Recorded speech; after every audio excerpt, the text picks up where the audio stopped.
Fear is poison. The Wraith is currently streaming on Tubi. It was written and directed by Michael Pizzamanti and written by Ryan Bishop. Check out the respective IMDb pages with the full listens of their work. This is set in the glorious year of 1985, shrieking bowling for soup noises, where four friends, Julia, played by Hannah McBride, Aaron, played by Katie Mounds, as well as Sam, who made the pants too long. Curse you, Sam man! Played by Charles N. Townsend, and a guy named Tony, who ends up doing something very, very weird a little bit later on. And they are at this particular ranch home where there's a man named Frank that decides to let them in because his family was haunted, but his family is just having so many issues, doesn't even speak to his goddamn wife, and so many weird things are going on. At least that's the implication with this, paranormal investigation horror movie that really doesn't have a lot of paranormal investigation. It does have some technology from 1985.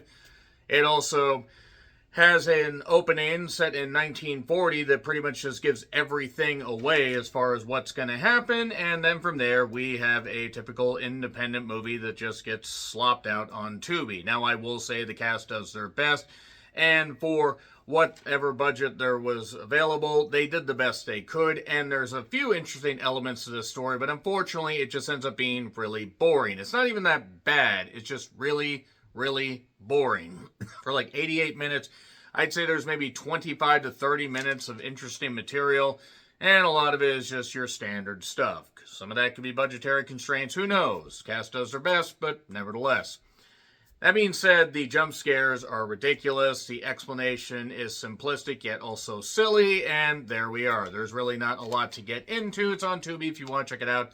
I will get into spoilers because why the fuck not at this point? So 3, 2, 1, and spoilers. So yeah, we open up in 1940. We see a guy's church besiege and his wife Joanne, places a curse on all your houses. This has to do with basically their son who died. They took revenge on some people they thought were responsible, and the townsfolk said, nah, we're going to take care of this. That's revealed later on, but since it's a spoiler section, I just thought I'd say it now. And also, Julie has not revealed all the reasons why she decided to come out here for this. Her mother went missing and somehow has been seen around here. It turns out her mother's dead. Or maybe her mother isn't dead. Maybe her mother is actually a ghost. Maybe her mother is the Wraith. There really isn't a Wraith in this, by the way. I was actually very disappointed by that, unless people stumbling around wearing weird, goofy tablecloth masks and wearing a weird hat and just stalking around silly, and consuming fake blood qualifies as being a Wraith. I thought a Wraith was like something you saw in Gauntlet Dark Legacy, or the Wraith was something that was a revenge flick in 1986 or 85, whatever year that was. So yes, we go to the glorious year of 1985. The opening is actually all right, all things considered. Actually, there's some nice setup, and there's some decent shots, and you can tell the cast is having a little bit of fun with this. But they interview Scary Carrie, then she didn't plug it up, and then she burned down the diner. No, she didn't burn down the diner. She tells a story about how she saw that her girls were floating up in the goddamn, air, as opposed to floating up into the goddamn ground. That wouldn't have made a lot of sense. And her husband, Frank, who had a really, really silly wig, we find out why a little bit later on, kicked her out. Kicked her out. It's really kind of weird. A lot of this stuff is a bit rushed, yet there's so many things dragged out. But there we are. I don't know why they decided with the weird cloth mask thing. Maybe they couldn't afford anything. Maybe they decided to go simplistic. Whatever. It's fine.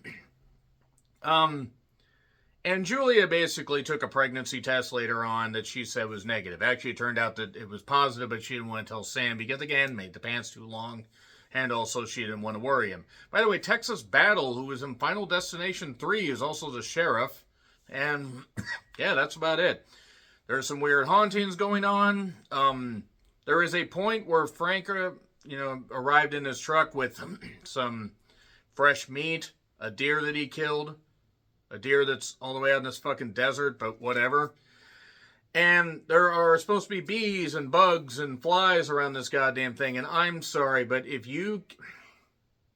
I know making a movie's hard. I know it is.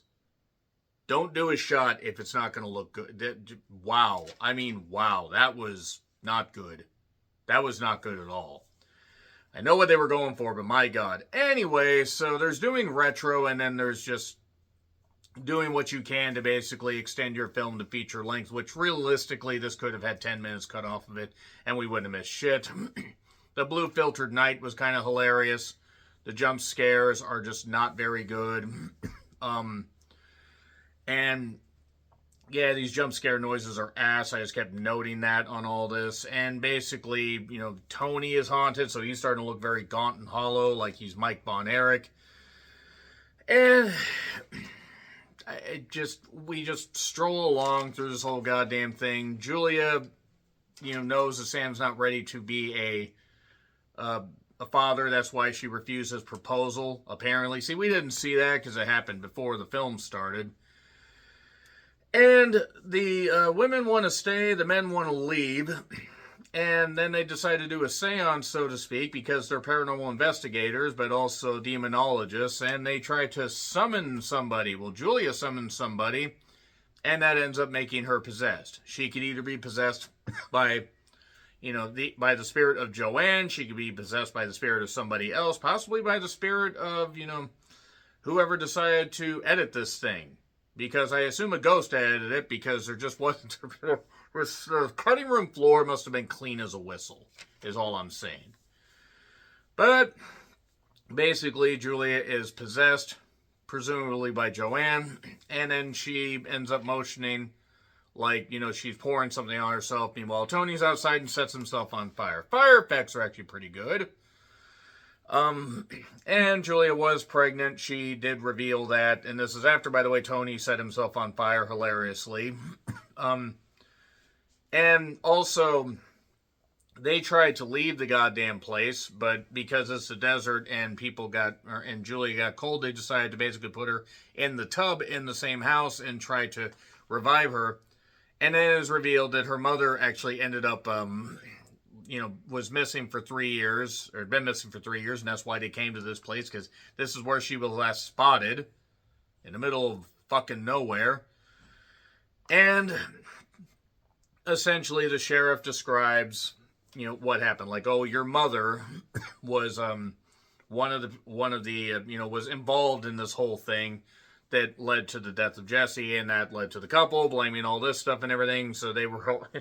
My question is if they were little girls and everything, did the mother escape? Because otherwise, because Julia's not that old, so it's fine. It's fine. Whatever. So, he says that his dad, Sheriff Watkins, by the way, again, Texas Battle, a great name. Sounds like a territorial wrestling name from the 70s and 80s. And now from, you know, the city of Arlington, Texas Battle. And then Fritz Von Erich has Mike Von Erich beat him. And everybody rejoices that a Mike Von Erich match didn't go too long. Deep cut for wrestling fans. Everybody else is confused. There was a thing about how his dad used to be the sheriff, and that there was like little flashbacks of Jesse being found drowned in water, as opposed to drowned in pudding. And it turns out that, you know, after the church, after the church was seen kind of as, you know, like the point where they had to burn this church down. Before that, we found that Joanne tried to revive her son through some kind of weird ritual. Had his pinky cut off. It turns out Frank also had his pinky cut off. So, oh my God, he's the same person. So they cursed this land for so long. Which means was... Does any of this really add up? I mean, the way that they explain this, it's not really adding up, but it is what it is. We're almost at the end, thankfully. Sam tries to stop this thing, picking up an axe, and that doesn't end up working because people drive away. They drive away with the body of the sheriff because the sheriff's killed. I think he took the body of Tony. He took somebody. And Erin then ended up getting got. She got her throat slashed and killed. And now they're both in the cave somewhere. They got captured by Frank Jesse, and whoever the woman under the mask was. Seemingly her mother, seemingly Joanne, probably Joanne, whatever. I don't care at this point. I really don't. I'm sorry, if anybody involved in this wants to explain this in the comments to other people, please do. I'm just going on it because I checked out of this movie about halfway through, and I didn't hate it, but I was bored by it. And any of the stuff that they tried to heap on the plot really did not help. Julia got her guts ripped out and her fetus ripped out, and then her and this Frank weird guy just bathed in this blood. Sam got away, but then got rescued by a guy while he was walking on the street doing the longest walk, and then that guy got hit, and then seemingly the red truck pulled up that hit that guy and took Sam, and then that's it. Whatever. The Wraith, they tried. They tried. I was just bored by it and beaten down by it. There's no Wraith in it. Wraith, I think, is supposed to be some kind of spectral being. Maybe the spectral being is of a better plot that's around. That being said, F. Sorry, F. I wish nothing but success for the filmmakers and the cast, but this was not good. Not enough material to justify a full-length feature. Agree, disagree, what I said, like, share, subscribe, Twitter, Letterboxd, Blue Sky handles in the description. I'm John Ritland, and until we wraith again, happy trails to you.